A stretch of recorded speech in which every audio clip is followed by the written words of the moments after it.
Welcome, everyone. Especially warm welcome to our panelists and our participants who are joining us on the Zoom call, anyone who is following us live on Facebook, and if you're watching this after the event, welcome. I'm Juliet Palmer. I'm the president of the board of the Canadian New Music Network. CNMN brings together music and sound creators, producers, performers, educators, and listeners from across Canada, offering resources and opportunities for mutual exchange and learning. I'm here tonight, like many of you, in your home. I'm in Toronto, the traditional territory of the Mississaugas of the Credit, the Anishinaabe, the Chippewa, the Haudenosaunee, and the Wendat peoples. Toronto is home to people from across Turtle Island and around the world. And if you don't know me already, I'm originally from Aotearoa, New Zealand. So everyone who comes to live on this land is welcomed into the One Dish, One Spoon Wampum Agreement, which was originally made between the Haudenosaunee and the Anishinaabe peoples. All of us live in the dish and seek to honor the wampum by peacefully sharing and caring for the resources of the Great Lakes region. We're gathering in a unique moment in history. In the last 6 months, we've witnessed settler and Indigenous communities stand side by side to tackle the climate crisis. We've seen mutual aid networks spring up to support the vulnerable during a global pandemic, and we're witnessing a historic uprising against ongoing state violence against Black and Indigenous communities and communities of color spread around the world. I'd like to hand it over now to the other side of the river in Toronto to our presenting partner, Matthew Fava, the Ontario Regional Director of the Canadian Music Centre. Thank you, Matthew. Thanks, Juliet. While we contemplate our work towards peaceful sharing of resources, we also reflect on the pursuit of justice to address historic and ongoing violence. The violence of a state founded on white supremacist values has continued for centuries, from the dispossession and displacement of Indigenous communities, the forced migration and enslavement of Africans, the segregation and disenfranchisement of Asian communities, to forced residential schooling, the 60s scoop, the export of Canada's reserve model to other settler colonial regimes, and, as we are reminded again and again in recent months, the threat and use of deadly force against Indigenous and Black communities. While we consider the role of funders and cultural policy within Canada in this moment, we recognize how Western European artistic practices and practitioners benefited and continue to benefit from the marginalization and, in certain cases, attempted eradication of other traditions and forms. We recognize that we have a role to play in challenging and changing these systems. I'll send it back to Juliet. Thanks, Matthew. So tonight we'll hear from representatives of funding bodies as well as leaders in the artistic community championing transformation, equity, and access. As participants in the Zoom call, you'll have a chance to meet in breakout rooms to deepen the discussion, and then we'll return to engage again with the panelists. Behind the scenes is Terry Ron, CNMN's Executive Director, coming to us from Montreal, the traditional territory of the Kanien'kehá:ka people. Thank you, Terry, for holding us all together in this virtual space. And now I'd like to introduce sound maker, producer, and arts consultant, Jeff Morton, our moderator for this evening's conversation. Thank you, Jeff. Thank you, Juliet. Hello, everyone. My name is Jeff Morton. I'm based in Saskatchewan on Treaty 2, traditional homeland of the Métis people, and very happy to have this opportunity to join everyone here in this conversation tonight. I won't have too much to interject on my own side. I'm very curious to hear from the experience and to learn from our guests this evening. Before we jump into the conversation, it might be useful, I think, for everyone who's tuning in to know who it is that they're hearing. So if we could just go around the table here and introduce ourselves very briefly, that would be helpful. Could I start with you, Stephen? Sure, thanks. My name is Stephen Williams. I am here in Edmonton, which is Treaty 6 territory. I work for the Edmonton Arts Council, just coming up on 10 years as the grants director here. Prior to that, I worked for the Canada Council and the AFA, and in the deepest history, I was a professional trumpet player.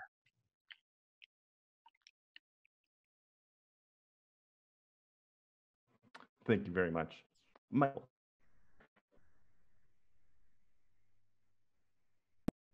Hi, everyone. Thanks very much for the invitation to be here with you. My name is Michael Trent, and my artistic practice is in dance. I'm a choreographer and performer, teacher, and advocate for the sector for many, many years, but I'm currently working in philanthropy, and I have been the Director of Performing Arts at the Metcalf Foundation here in Toronto for the last 5 years, and it's great to be here. Thank you. Thank you. Jessa. Hi, everyone. I'm in Toronto. I'm the founder of ArtsPond a changemakers art services organization that's trying to look at empowering positive change around social, economic, digital, and equity justice in the arts and culture sector. My background going way back is in the performing and community engaged arts as a composer and poet and so on. Thank you. Po. Hello, everyone. I'm Po Ye, and I'm the Executive Director of Prairie Debut. We're a touring network that takes classical and world roots music artists across the Prairie provinces in Alberta, Saskatchewan, Manitoba, and up north to the Yukon and territories. Thank you. James.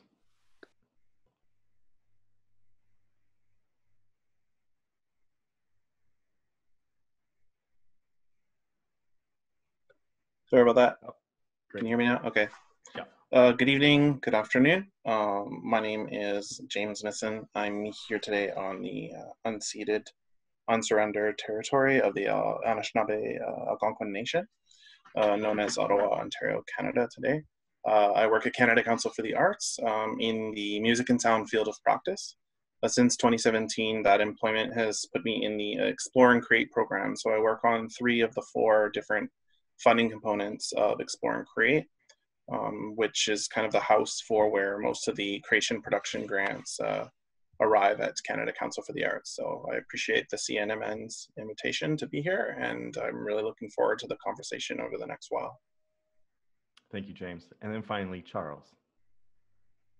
Yeah, my name is Charles Smith. I am the Executive Director of Cultural Pluralism and Arts Movement Ontario. We're a service organization that works predominantly in engaging with Indigenous artists, artists of color, deaf and disabled, and other marginalized artists, and creating connections between those artists, those arts organizations, and other arts organizations that have been around for quite a bit longer.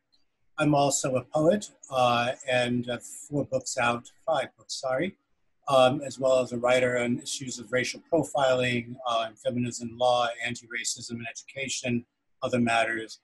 And I'm the artistic director of the Wind and the Leaves Collective, which is a multidisciplinary performance group involving dance, video, poetry, my poetry, and music. Thank you, Charles. As Juliet remarked in the introduction, the group that we have here tonight is quite diverse in terms of the type of work that you do and how that covers policy and funding. So I'll start then with a relatively general question, and I'll ask you all to respond sort of from your own experience and where you see things from your own perspective.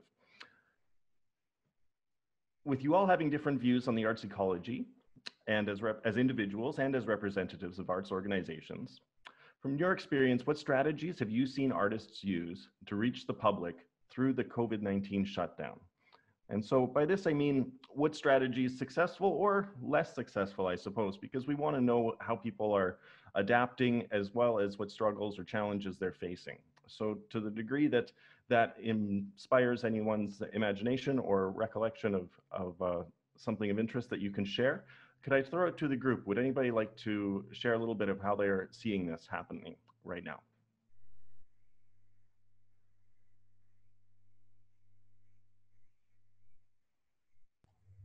I'll go first. Thank you, Jessa. So I'd like to talk just a little bit about from the artist, creative artist perspective, but as an ASO, also from the ASO perspective, is there are different kinds of audiences and there's different kinds of ways of trying to engage them. So I'd like to talk a little bit from the policy side, as well as from the artistic creation side. Just at a high level, and I'd love to hear what everyone else thinks. So at a high level, I would say, I think there are different strategies around hyper-localized responses that are about comfort and trying to engage in artistic practices and artistic work in a way that we're already comfortable and not trying to change the wheel.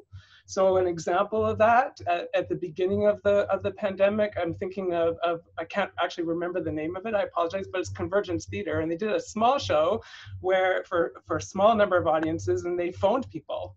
And they were engaging in theater on the phone. So hyper-localized reach and engagement to a small number of artists, a small number of audiences, but a quality experience. And it was actually about the life and the challenges at the time. And then there's kind of a hyper-national or hyper-global potentially with live stream options like Canada Performs. We're trying to reach a large audience with large events, trying to reach a massive number of people for exposure and to provide us a fairly significant artist fee to the artists.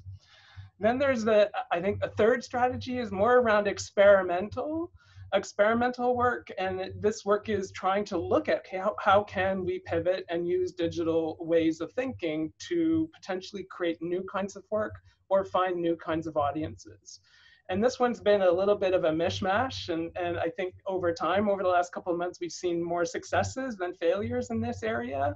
But one example I'm thinking is, and they've had some history, is Full Day, looking at having high quality live art happening through the digital stream, and it's intended for digital consumption.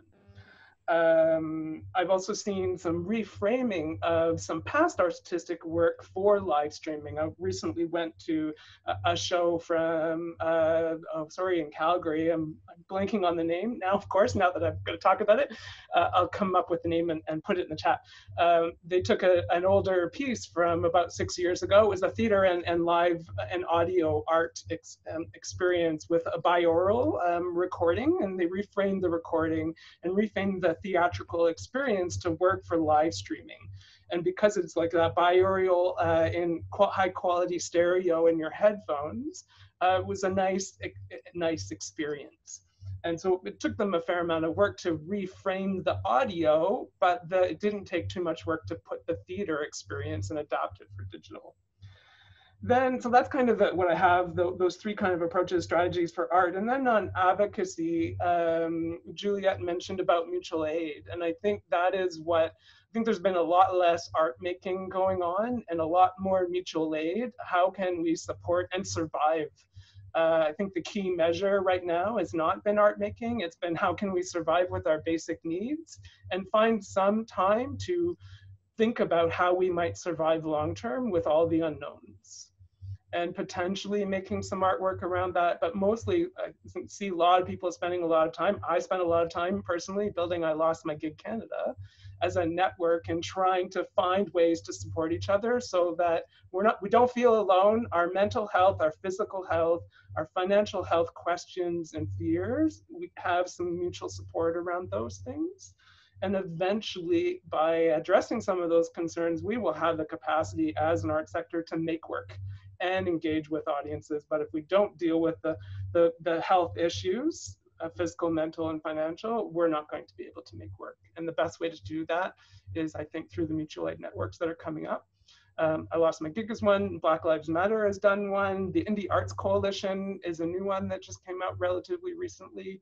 And then there's some collaborative art making projects, like a public art project that was launched this week called It's All Right Now, which is kind of an exciting evolution in terms of where many organizations and artists are collaboratively creating work to share with audiences in our communities. So that's what I've got to start.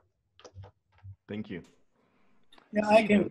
Oh yeah, go ahead. Thank you, Charles. Yeah, I can go second.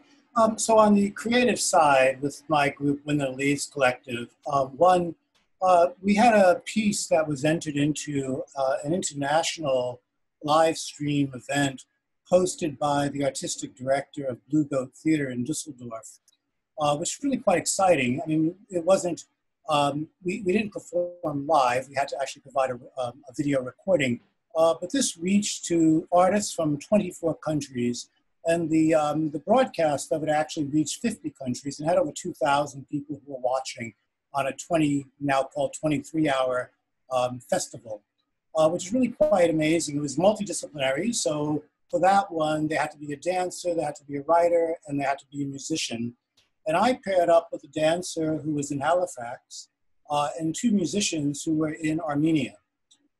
So it was a matter of how what poetry could I offer, how those musicians might interpret that, and then of course how the dancer would interpret those things.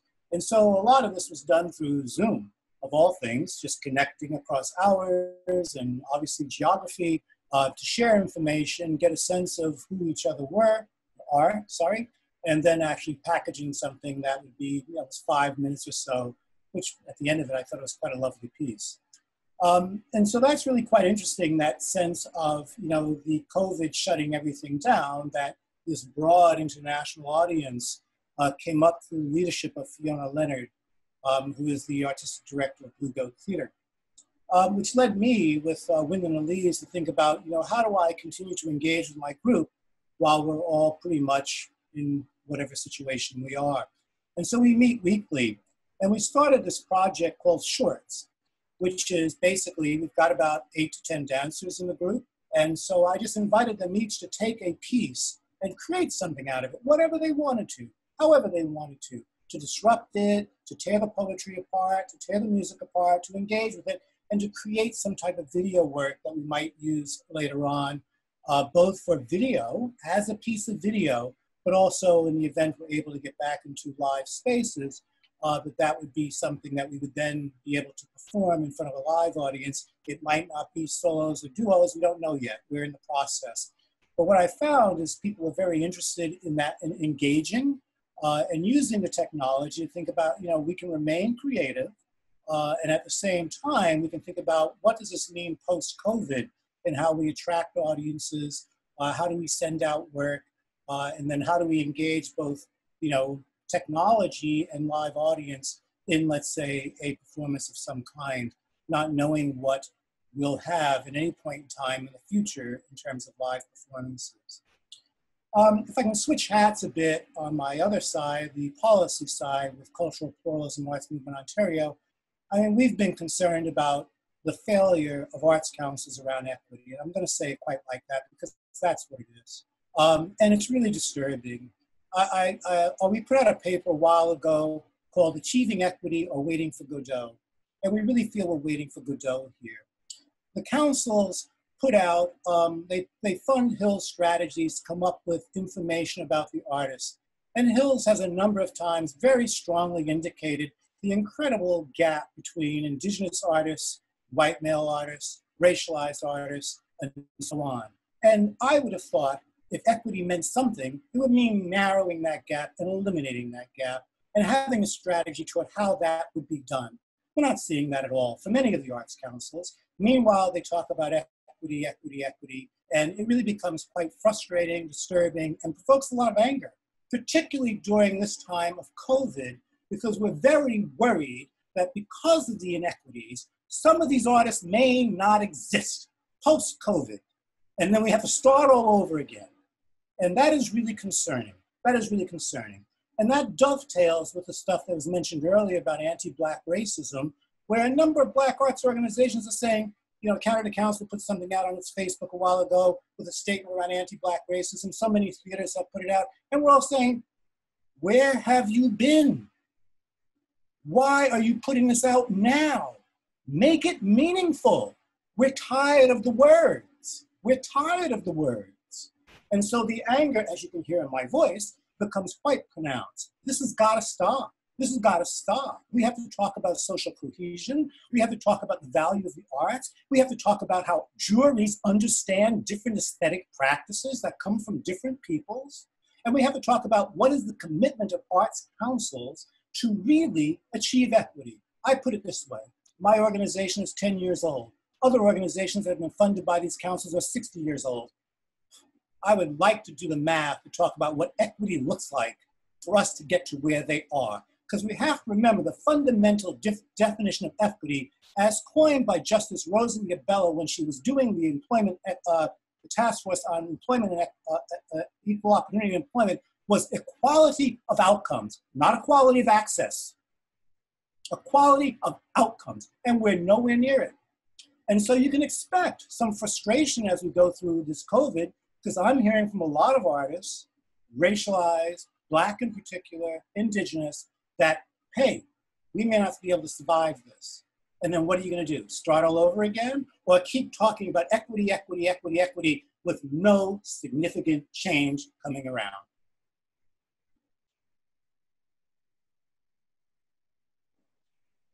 Thank you, Charles. I was going to ask you, Stephen, as in your position at the Edmonton Arts Council, you're seeing a lot of, like you mentioned earlier in our conversation, results were recently sent out. And what does that look like now? Are we seeing different strategies that artists are coming up with to deal with this? Are we seeing a greater emphasis on equity and people talking about the health of the arts ecology in grant applications? Where do you think that the COVID-19 crisis has impacted artists on a personal way that has impacted how they're working and how they're considering the larger ecosystem in which they are working? Well, thanks, Jeffrey. Those are really big questions. I take Jessa's point earlier that the first and foremost challenge that I'm hearing is the question of survival and the question of getting past those initial moments of how to take care of body and soul. And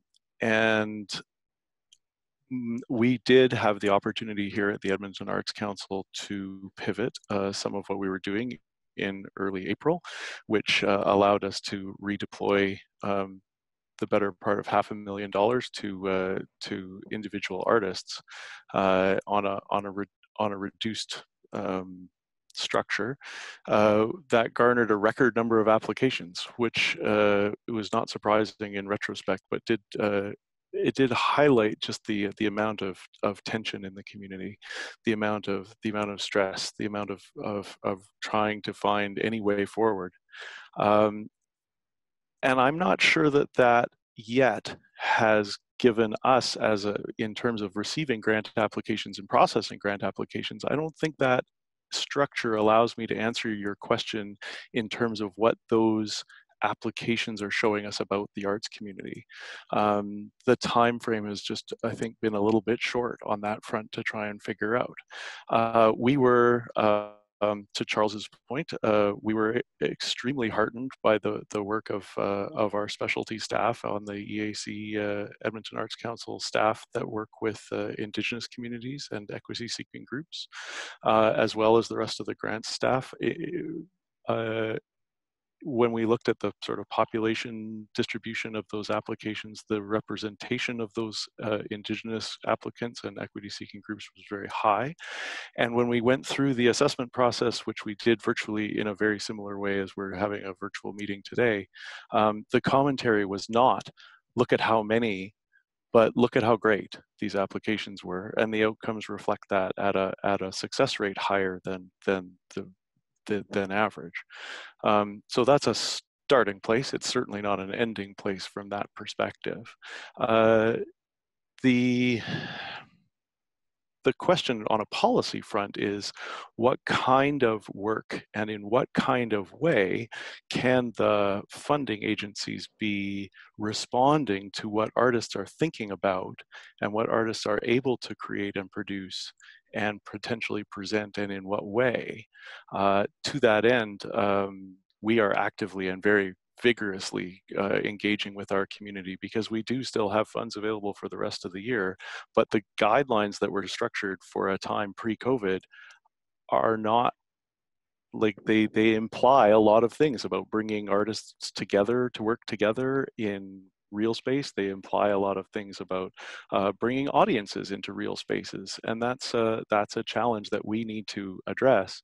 Fortunately, I feel very fortunate that I work for a small agency that has the ability to pivot and has the ability to bring together our community volunteer board members to make those policy decisions on short notice and try very hard to respond to the reality. But I'm not sure that there's a trend yet to be seen in the broader sense that you've asked me to try and respond to.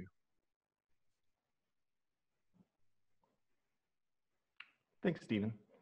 I think there's something here around disruption, and I want to make sure that we don't lose sight of the frame that came out of Charles's comments, and I want to be I want to hear from everybody, but I'm curious also the degree to which COVID-19 is a disruptive event in an ecology, an arts ecology that seemed unprepared for this. To what degree should we have been prepared?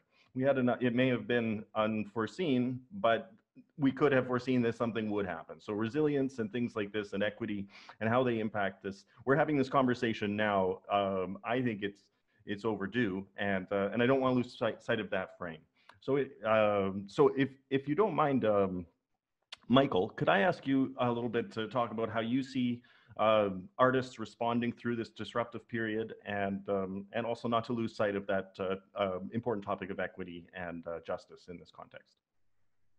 Thanks, Jeffrey, and thank you, Charles, too, for bringing forward, you know, the years of work that you've been doing in this particular equity space, and I recognize the labor that goes into that work, and just wanted to acknowledge that.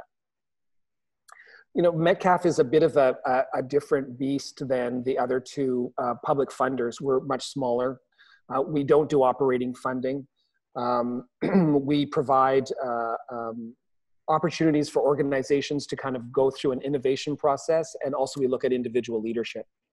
And so the scope of what we do and the number of applicants and applications that we go through is much smaller than my colleagues at the federal and provincial level. We don't typically look at things like artistic excellence. We don't typically look at things around increased reach. We don't typically look at other qualities around increasing earned revenue. These are not necessarily the metrics that we are assessing our applications through. What we do speak about, specifically in the performing arts, is that we're looking for smart people thinking through really great ideas and trying to find the place where they can disrupt or take advantage of opportunities that come up that they are facing both organizationally, but also that they may be seeing in the sector. And we've done a number of ways of framing that particular offering over the years through a multi-year strategic initiative. The current version is called Staging Change. That particular program is trying to offer folks a framework which suggests that complexity is a space in which we don't know the answers about how to solve problems, and that the best responses to it are through distributed leadership within the organization, using the particular vitality of that org to articulate what that complexity is, and then to test and experiment their way through a number of responses. That in a nutshell is sort of what our current offering is. So clearly in that particular moment, we are halfway through our first cohort. They're in stage 3 of 4 at the moment. And as soon as as COVID hit, all of them were about to embark on a series of experimentations, what we're calling prototypes. And all of them were engaged or were designed around bringing people together, which of course couldn't happen anymore. So we took a pause and breath and space to say, let's go back to some of the sort of primary principles of what you're thinking through, of how you generated these responses, and to give people more time to open up, to allow people, as I say, to kind of lower the temperature of the room, to take a breath, to reconnect with their networks in a way that was going to allow them to look at some really, really core value questions that I think is going to be, I'm getting an internet connection is unstable. I'm sorry if I'm wishy-washy in my connection here. So that we're trying to give folks space is where I'm getting at inside of this. And invariably, these issues of equity are coming up to the fore. So it's rebalancing or asking folks to go deeper inside their original discoveries and their experimentations in a new set of circumstances. The underlying principle of this adaptive change process is this notion that the environment in which we work is changing at ever increasing rates of change. And that in order to meet our goals, to increase our public value as arts organizations, it's no longer sufficient to plan our way forward, but we have to learn our way forward. So I think in that spirit, these notions of equity, notions of precarity, notions of access are emerging in really potent ways. And we're trying to, as a funder, create space for those ideas and questions and curiosities to be given value and breadth and time to be reflected on. Thank you. I can keep going here, but I absolutely want to take a moment to make sure that I'm not speaking over anyone who might want to respond to anything that's been voiced so far. Okay, James, yeah. Yeah, I just want to hop in to acknowledge what our colleague Charles here has said. Charles, personally, I've been an admirer of your work in the field for a number of years.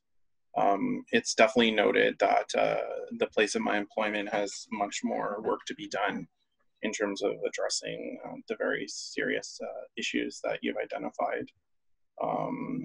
I certainly will, be taking this message back to those that are in positions of much higher level of authority and decision making than I am within the organization. However, I definitely stand with you in terms of your remarks, in terms of behooving in the public interest and in the interest of public policy that these institutions improve the work that they're doing in terms of inclusion, in terms of equity, in terms of artist precarity, which of course are the most pronounced, and we have all the stats through Hill Strategies and others with respect to Indigenous communities, with working professional artists, Black communities, other communities of color. So I just wanted to acknowledge that I'm very much listening to you, Charles. I appreciate as well the document that has been shared.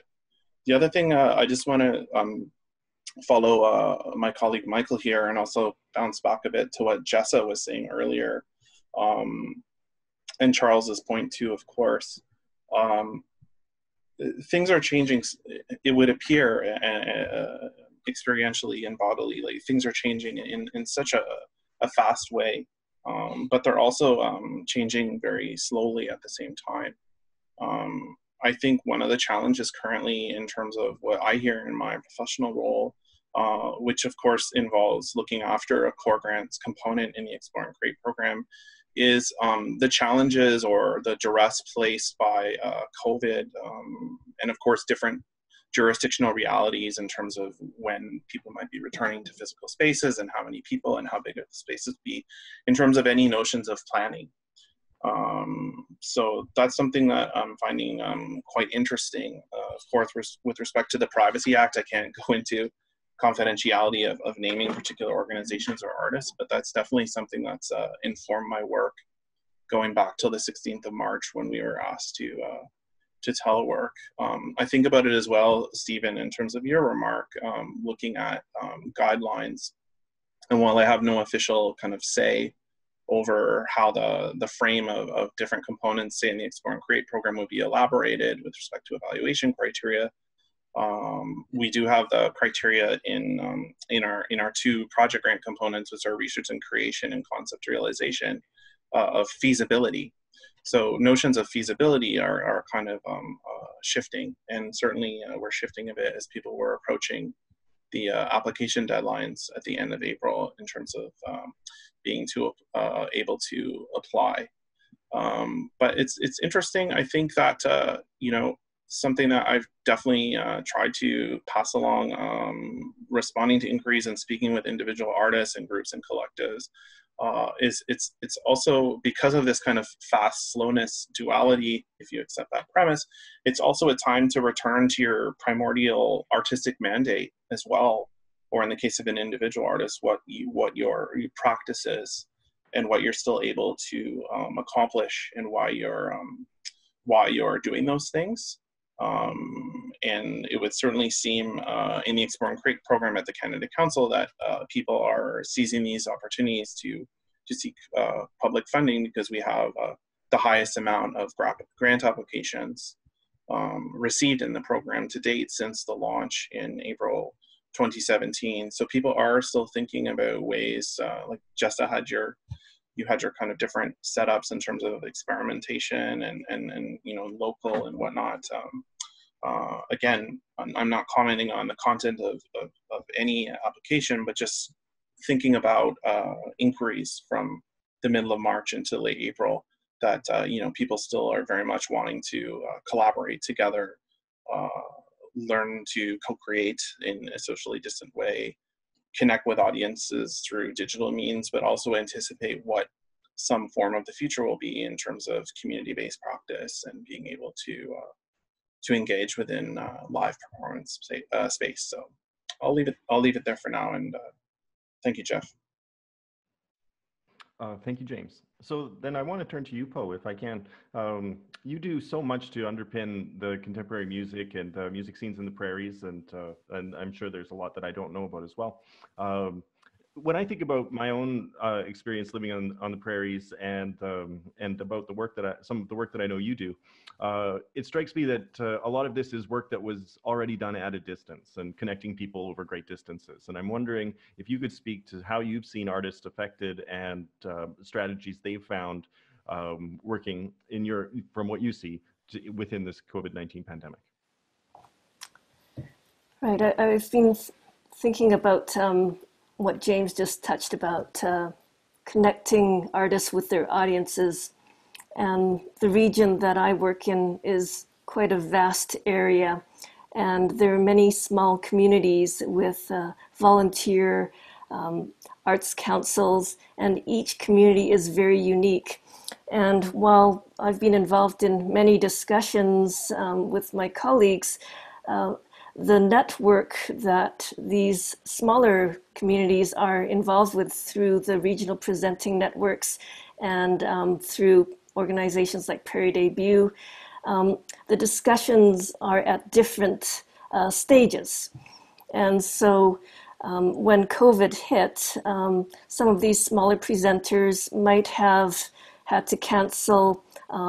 They have shorter seasons, so they might have missed one or two concerts. And right now they're at the stage of looking at the fall and thinking how to address that. So it's a different scale and speed as compared to maybe an urban presenter that has dozens and hundreds of presentations that have been rebooked and canceled and so forth.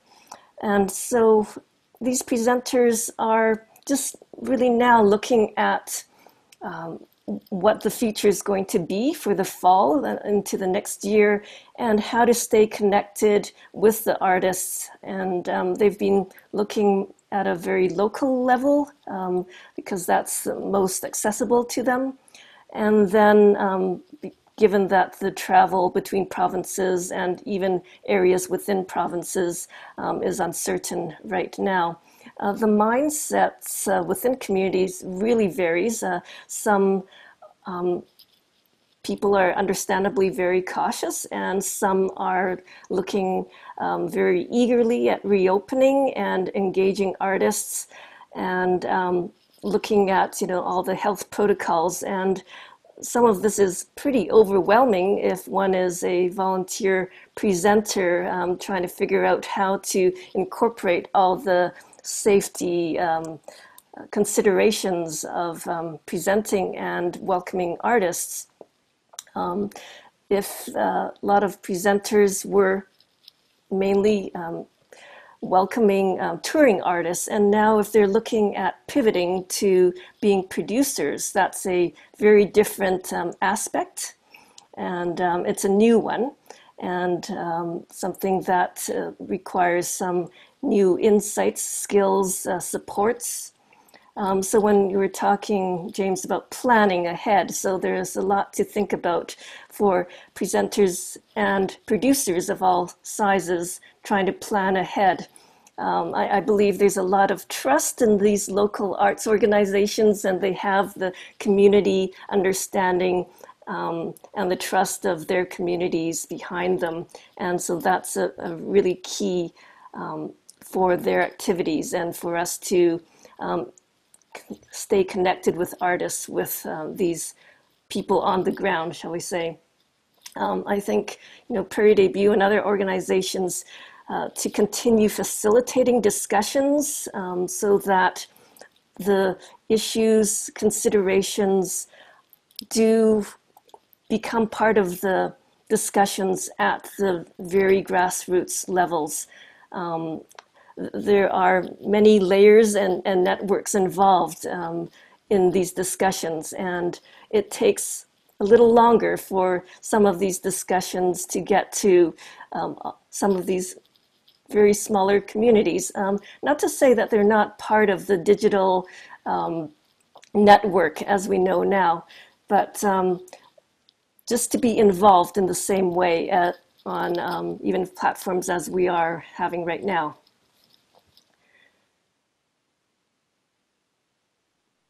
So I'm just sort of from that perspective of, there's quite a wide range of perspectives in this whole continuum of discussion, and many people to involve. Thank you. Michael, did you have a comment? Yeah, just a couple of things to riff off a couple of other things that I've heard. One, I recall somebody saying, around this digital imperative and this kind of move to this new space that's going to solve all of our problems. Very early on in this process, sort of said a warning that moving business as usual to the digital space exclusively will be very problematic for a lot of folks. And I really listened very intently to what that means. And I think that there were, initial attempts for folks to take whatever they had, whatever archival piece of work that they have, to fill that void by putting it out into the ether. And for many of us, that was just a very cathartic experience. That was a way that we felt that we could still stay connected with each other. And then I've seen a sort of a progression and a real sophistication in a remarkably short period of time where people are realizing, I'm thinking of Nina Lee Aquino at Theatre Post Marais here in Toronto, who, although she directed a show specifically for a Zoom performance, felt really troubled by the fact that doesn't have the capacity, the understanding for what it means to work in this particular digital space for live performance. It has its own rules, its own vocabulary. It's not necessarily a proxy for live performance. And so I'm really noticing a whole bunch of folks coming up with very, very profound reflection around what it means to create in this two-dimensional space. So that's very exciting to see that emerge. But I worry that there will be an understanding that is the only way to move forward, and that folks are going to be judged because of that and their success. Some folks just aren't interested.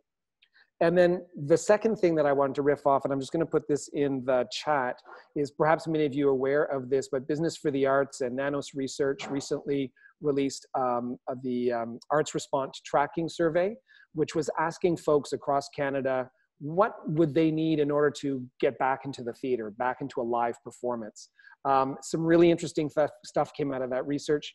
And what's particularly interesting is they're going to do this over a period of time. So we're going to notice the shift and change in audiences' desires and what they need in order to feel safe to enter into a public space again. So I just encourage folks to take a look at this and to follow it along. Some really revealing stuff will be there of use.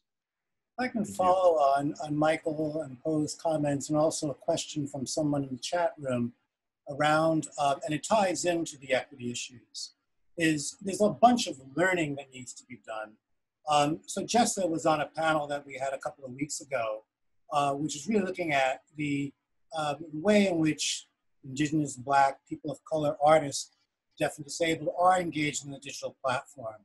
And our research indicated that many in the communities that we work with are really unfamiliar, don't have the technology, are strapped for time because of the lack of resources, and feel they'll be left behind. And so that's a real challenge in terms of how to engage in the digital world if these things are not in your, if you don't have these things in place. And so again, I come back to the issues I started out with at the policy level is, they keep saying, and I think it was AOC in the States who basically said, COVID has the potential for entrenching the social inequities that we now are living through, right? And the digital sphere is one in the arts because, It's being pushed out there. There are many grants, many opportunities going on, etc., that could leave artists of Indigenous, Black, people of color, deaf and disabled, way behind, because we're already way behind to start. And so you add a new tool that everyone might be using in the future, however good or bad it might be, that other people don't have access to. And it really becomes concerning. Are we moving into, and I'm going to use this word advisedly, a kind of cultural apartheid? Thank you, Charles. We've been speaking about the ways that artists have been responding, and we started also this conversation with the important point of how we need to hold arts funders and our arts organizations responsible and accountable. I wonder if we could talk briefly about how we also hold accountable, or what it is that we expect or hope to see from audiences and the way that the arts is consumed. I think access to digital platforms, the capacity or the familiarity with these spaces is something that is not equitably shared amongst everyone, and this is something that I think we can, as arts professionals, can do and can help people with. And so I'm wondering what resources or what advice you have for people who are engaging with the arts and how they are consuming the arts and how to do so equitably. Just leaving it open here if anybody wants to jump in, or else yeah, thank you. Well, I mean, from my perspective, the obvious answer and question to that, response question to that, is they need to pay for it somehow, right? So what should we expect of audiences? And whether that's audiences directly one-on-one, or whether that's audiences societally, that art is valuable and art needs to be paid for somehow or another. And that's certainly one of the big challenges that I'm sure I'm not telling anybody anything new here. But the broader question then becomes, how do artists and audiences engage in such a way that it becomes a dialogue opportunity? And I think these digital platforms actually provide an interesting opportunity to start thinking about that in terms of how do we get a return to really solid critical discourse and engagement. And I think there's both an anonymity that can come into the digital space, but I think there's also a real personal potential connection that can happen between artist and audience in this kind of space. And this space is not going away even in a post-COVID world, right? As we end up in a post-COVID situation, I imagine that the blending of this space with live performance, the blending of this space with studio consumption of some description, whether it's visual art or writing, the potential for this to become a new interactive medium, or a more blended interactive experience for audiences, I find that really intriguing, and that's where I see some of the beginnings of this started. And here in Edmonton, certainly the Fringe Theatre Adventures folks who run a facility here in town have started experimenting with that and having the beginnings of online presentation that allows for more audience engagement. But it is a very small audience, and then the question of how do people get paid for that raises its inevitable head. I might step in. I think one of the best solutions around this, just around profit and ownership, like maybe not specific to streaming, but it can be. But just this question of ownership of digital content and profit from digital content long term. I think the best solutions that we've come up with, and thanks to the Digital Strategy Fund, we're trying to make it happen, is one model is the platform co-ops, where members and users benefit in designing how the data is used, how it is disseminated, and they profit financially from it. If it's a for-profit co-op, then you can have revenue sharing and revenue generation beyond the benefits of just using the platform. The other solution that we're prioritizing is trying to build open source software so that at least there's the potential of community collaboration around building something that is bigger than any one organization can do alone. and reduces the cost of the back end of your day-to-day. So we're building an open source arts management software platform and a platform co-op to host it in the community. And that's the best solution to, it's eventually could become a streaming platform for sure. That's something that could address that. But just generally, I think that's the best corporate and business kind of response to the ecology around access and inclusion and revenue sharing potential. And I'll put some links in the chat so you can access the work that we've been doing so far. Thank you, Jessa. James, I wonder if you have anything. Oh, sorry. Yeah, Michael, I see your hand. Thank you. Sorry, I don't mean to take more airspace, but I just want to riff off of Jessa for a second. There's another thing that I'm going to put in the chat box, which is artsdata.ca, which is looking at how to build a data project to help discoverability and to kind of reconfigure the way that we use metadata in order to help folks become more visible. So that's another piece of research that's out there that may be helpful for folks. Great. Yeah, thank you. Yeah, very much. Well, we've got a number of resources now in the Zoom chat, so I'll put it into the conversation here. I hope these links can be included in the YouTube video where this is archived, so that providing that that those permissions are acceptable, because I think these resources are going to be very, very, very valuable for people, especially when they have time to dig into them thoroughly. So James, I was going to cut to you. I mean, I know you, James, and I know you to be a very thoughtful person, and not. So I'm not asking you as a representative of Canada Council, but as somebody who works there and sees a lot of what's going on there from behind the curtain, so to speak. How do you think about audience responsibility?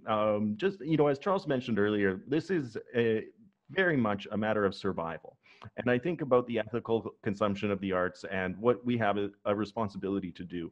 And so I'm just wondering if I can throw to you, I don't expect any one answer or another, but just wondering what your thoughts are on this. Jeff, my thoughts are many. My thoughts are a little scrambled, frankly, over the last few weeks and months. It's always sensitive being a human being, but also, having an employed position and such. I'm highly cognizant that we're being recorded at this time. I think that, the word survival is quite apt, and it's clear that certain communities of professional artists are much more exposed through precarity, through social inequity, and to the effects of a crisis such as COVID-19. I return to something I was trying to advance earlier, which is the notion of, now is the time, as one moves fast but also slow, to reorient around your artistic mandate and your artistic vision.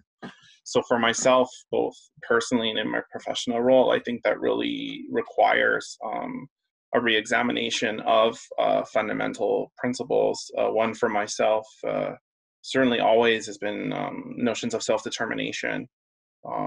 It shouldn't be the role of any public funder to intervene so much that they're directing a course so much for cultural production and cultural consumption. It should absolutely be artists working and setting that course. Jessa just had a lot of amazing insights to provide around cooperative models. I'm thinking a lot about, what are the actual opportunities right now in terms of moving things digitally? What are the opportunities for creation and production digitally? I agree with a comment Michael made earlier, the dance artist or choreographer trying to figure out kind of the aesthetics or formalism, whatnot, of Zoom, and how does one perform. I see Linda Bouchard's comment here in the chat thread as well. If you're as invested as I have been for many, many years in notions of self-determination, of course, no artist should be obliged to have to move their practice entirely onto Zoom or any other digital platform. But it is about, pursuing those opportunities. The challenge, I think, of recent weeks as well is that, we're seeing fractures that have been there for some time, economically, socially, we're seeing inequity right up in our faces. And also we're seeing that, people need to be able to come together, and that's a little bit difficult now as well, because we're all forced into a kind of physical isolation. So as far as audiences,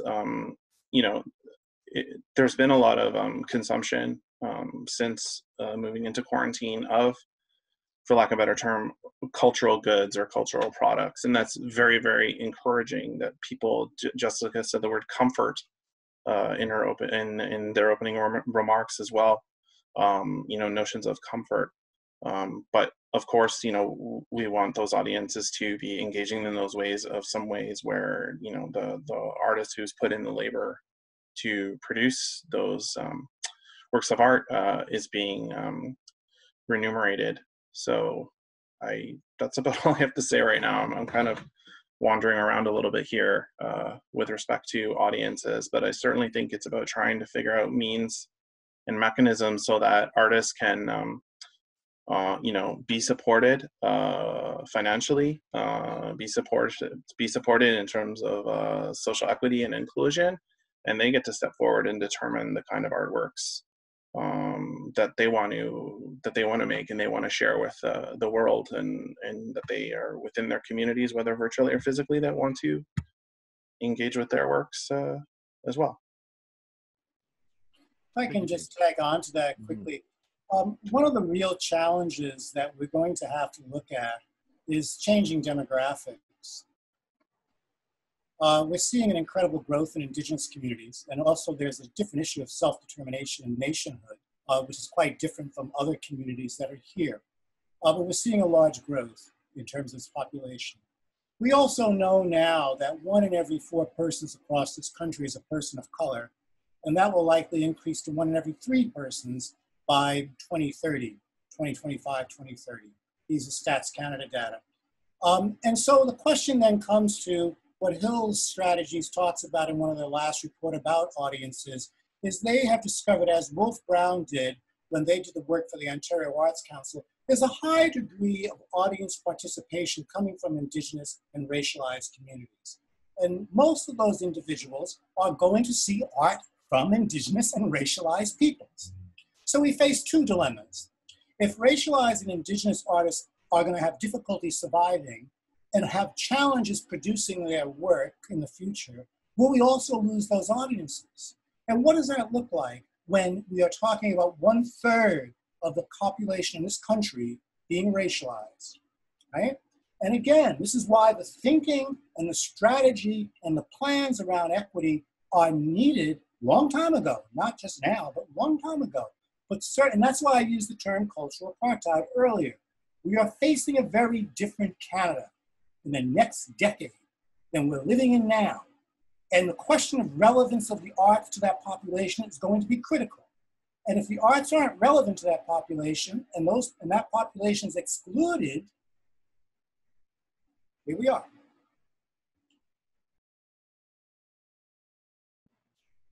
Thank you, Charles. We're coming up here shortly to the hour, and we're going to have a chance to have some breakout sessions. But I just don't want to move on unless, without giving you a chance to speak, Poe. Well, no, you know what? I was going to talk about this sort of the distance again and so forth. So, but I don't want to pigeonhole you in that way. I guess that's on my mind. Thinking about my own art practice and how engaging in the arts in the prairies is, it feels like being on an island sometimes. So before we come to this, to the top of the hour in the breakout session, is there anything that anyone would like to add to the conversation, to the context here for our participants who will be going out to these breakout rooms to talk about, how are we responding? And I think when we come back, I would like to hear more from everybody on where you think we're going and what we need to consider and what we need to do going forward as well. But just to open it up here, one more chance to talk about sort of how has this disruption affected people and what should we be thinking about in this breakout session and the conversations to follow here.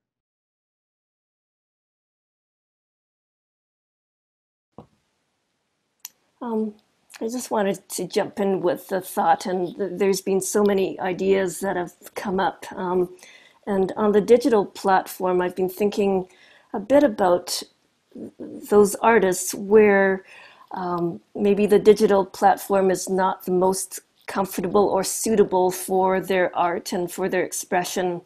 And there's many types of artistic expression that really needs the time and consideration and the appreciation, and the digital world does tend to sort of push us along at a fast speed to consume things, and it's hard to slow down and to think about, you know, the legacy of the art that we're creating at this time also.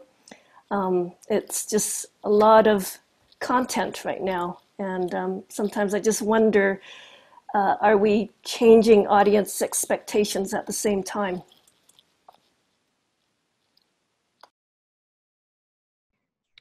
Thank you, Po. Well, I'm not sure exactly who I'm speaking to when I say I'm asking the person running the board here how we proceed on to the breakout sessions and so forth. So if you need me to fill time, I can try to do that. But otherwise, I'll hand it over to whoever's directing the next part of the process. Hi, Jeff. Thank you. I'm not going to press the magic button that breaks everyone into the discussion groups, but Terry will do that behind the scenes. And so I think we're going to have about three or four breakout rooms. And so in those rooms, we'll have 15 minutes, I think, is what I think, 12 to 15, to discuss our own experiences of being an audience member, challenges that we've had, struggles, shifting practice, accessing support. I personally would love to have at some point this issue about universal basic income as a means of addressing the issues of survival, which that thread keeps coming back. Anyway, we will go into the breakout room shortly, and then you'll be brought back. And in your room, can I just ask one person to agree to be the scribe? And when we come back, if you can type your question into the chat in the Zoom call, that would be fantastic. So Terry, I'm just going to hope that you are still there and in charge and going to work some magic for us.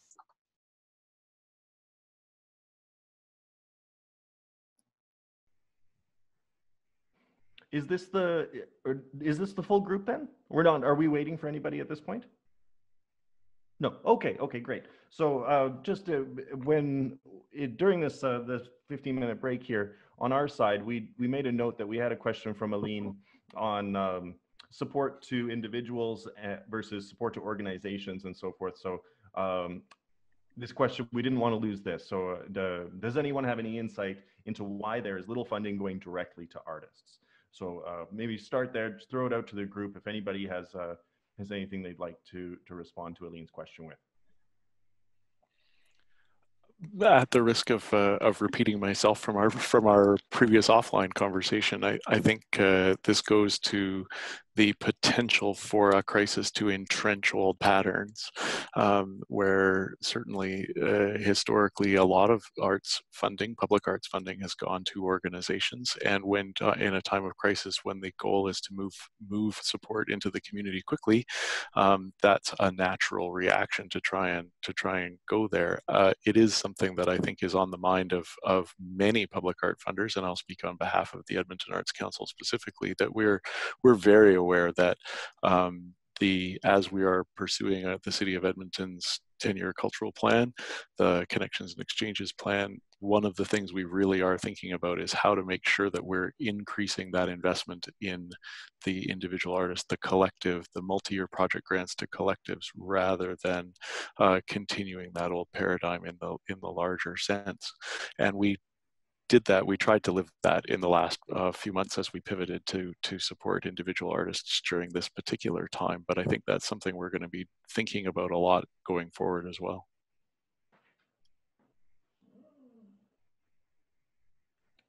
Yeah, thank you. So we have a question here from the group, our question from Shanoa Anderson. The question of, should we have foreseen the pandemic, been prepared for a crisis, came up. This question came up early on in the panel. Given that pandemics are linked to environmental degradation and that the performing arts have had an enormous carbon footprint. How can we reevaluate our practices going forward? Should we be returning to normal? The return to normal.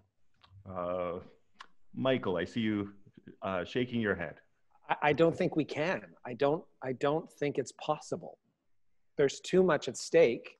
There's too much that has been unearthed in this moment that we are at our own peril if we do not take seriously what some of these larger issues are.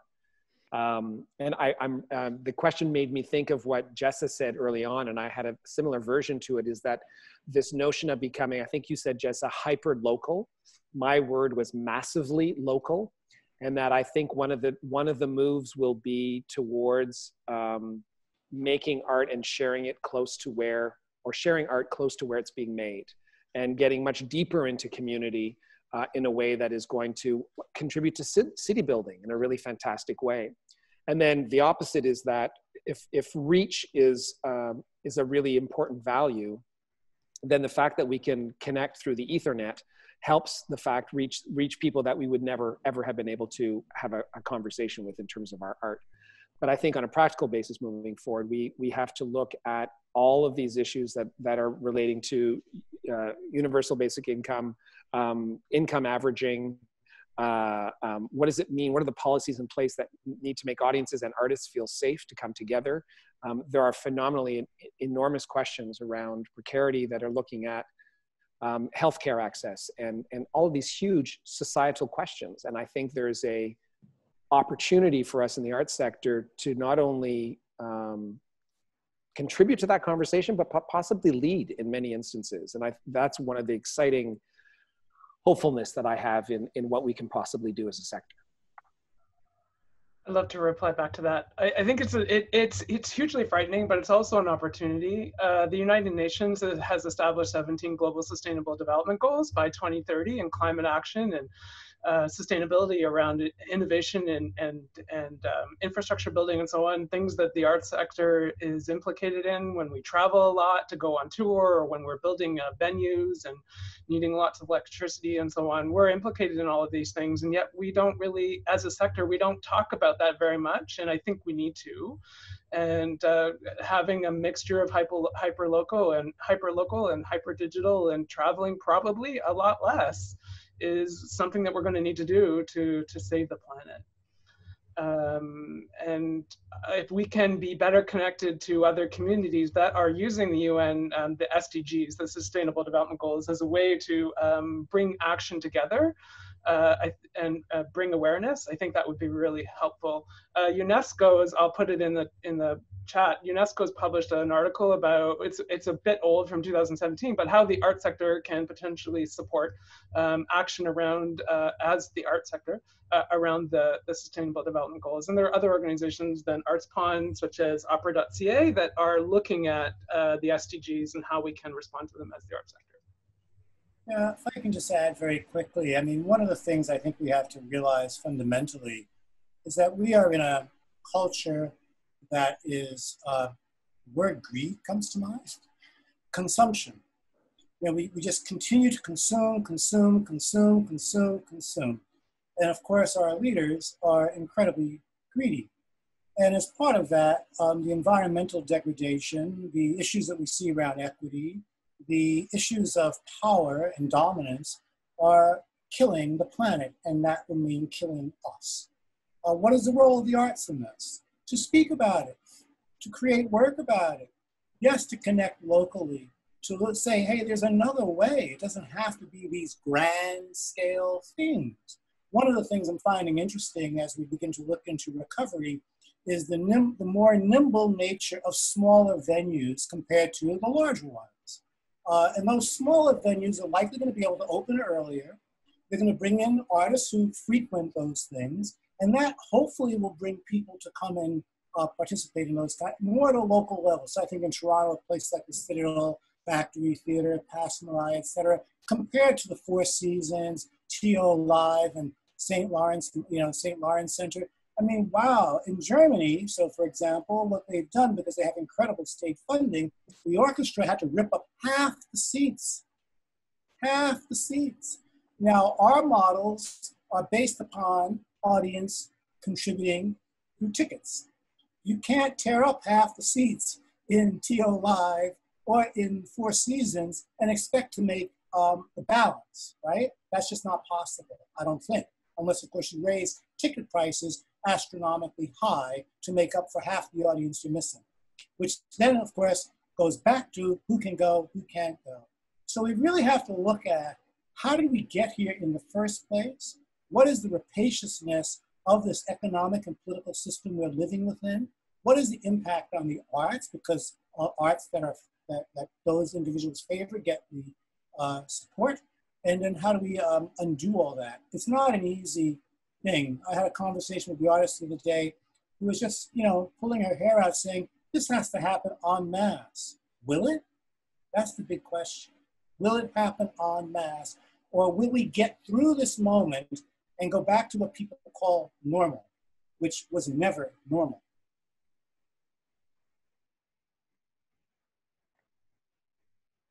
Thank you, Charles.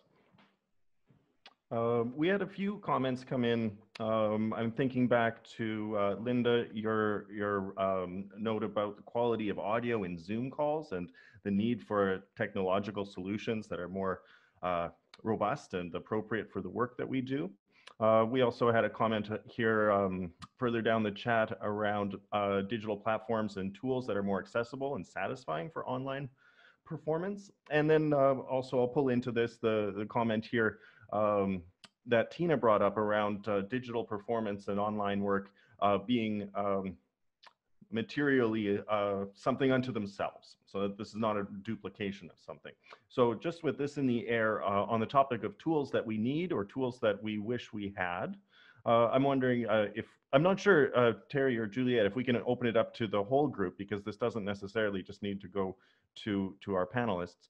But if we could have, we'll wrap up the conversation here shortly, but if we could touch a little bit on these, the tools and technologies, since that is a concern for people here in the conversation.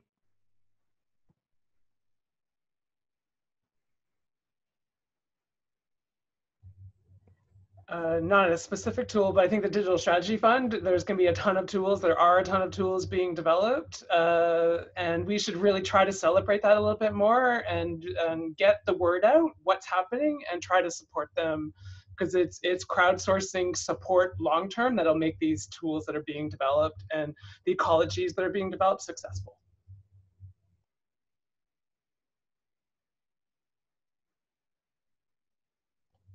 One was just culturebrew.net that Charles had in the discussion that we had around equity and inclusion and a platform for celebrating racialized artists. Culture Brew. That platform, just so you know, is begun by Valerie Singh Turn and Anju Singh out in BC. And it really is quite amazing. Really quite a beautiful piece of work.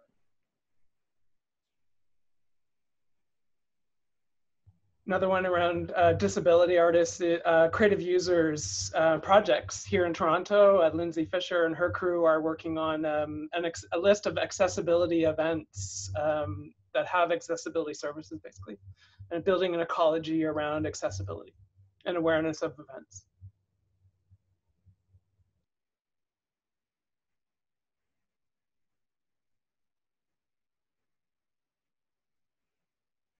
Just curious if there's, I guess I could, maybe are people cross-referencing with the list of successful candidates? What would be a suggestion for a good way to track some of what is coming out of the Digital Strategies Fund?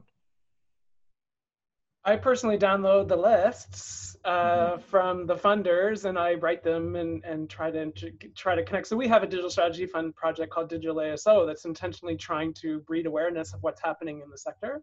We're having monthly convenings, and so eventually out of that, we hope will be an ecosystem map of what's happening and what tools and who needs support and what people are you trying to serve, that kind of thing. So stay tuned on that. But I think it's partly on our funders to on the Canada Council to help breed awareness of what the most exciting or the most appropriate different projects are. Have a little feature stories on them so that we can be aware. Otherwise, there's a lot of groundwork. 300 plus projects have been funded so far by that fund. So there's a lot of work happening in the community, and most of us don't know what's happening.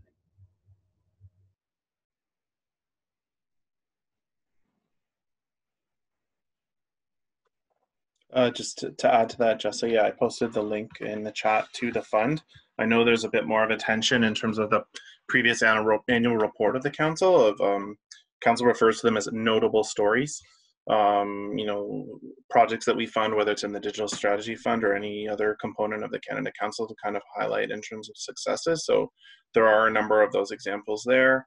And of course, and good on you. I like to geek out on data sets myself. You can you know, pull the 17-18 and 18-19 results. It should noted that officially at this time, it is the last year of the Digital Strategy Fund, because it was a targeted fund in the reception of the new monies. And for those on the call that aren't aware, Council, we are in the early stages of a strategic planning exercise that will begin with the next fiscal year. So it'll be interesting to see, you know, what comes forward on that front, because, you know, this was something that was launched just a number of years ago, and there are projects that are underway that actually can really tailor into the types of, you know, actions and solutions and ideas that have come forward in the last, you know, hour and a half of this discussion. I can quickly respond to Tina's question about bringing digital strategy projects together. That has happened in Toronto. I was part of that. It was a day-long visioning, and they're talking about trying to, James, you can probably say more, but some talk about trying to make it just not Toronto, but other parts of the country. Yeah, to my knowledge, there's been sessions in various regions of Canada. I believe there was even things being planned, but of course, you know, we are also, as staff of council, working at home, and we're also subject to the same federal travel restriction guidelines in terms of being able to, you know, physically travel around and have those meetings. So that's a really cool idea that I'll make sure is noted, and I'll bring back to my colleagues perhaps at a time later this fall, early winter, when people can start to travel around again, or perhaps have sessions in a more telematic way like we are tonight. Thanks, James. So I will, if anyone has anything to add here, feel free to jump in, raise your hand, I'll cut to you. But otherwise, I think we're wrapping up here shortly. And I want to say myself a big thank you to all of our participants, panelists, Jessa, James, Charles, Michael, Stephen, and Poe. Really appreciate hearing all of what you had to say tonight, and the conversation between you as well. Very interesting personally, and very honored to have been able to participate and contribute myself. So thank you for that. Yeah, I'll just say thank you, Jeff, for moderating, and thank you for everyone who joined us on this call. And please spread the word. This will be archived on YouTube. I'm not quite sure when that appears, maybe immediately or a day or two, but just feel free to, a day or two, yeah, feel free to, we'll post in our Facebook group, and feel free to share that with your network. So it's some really valuable and inspiring and challenging ideas have been shared tonight. And so thank you, everyone. Thank you to each of the panelists. Very much appreciated gathering with you here tonight.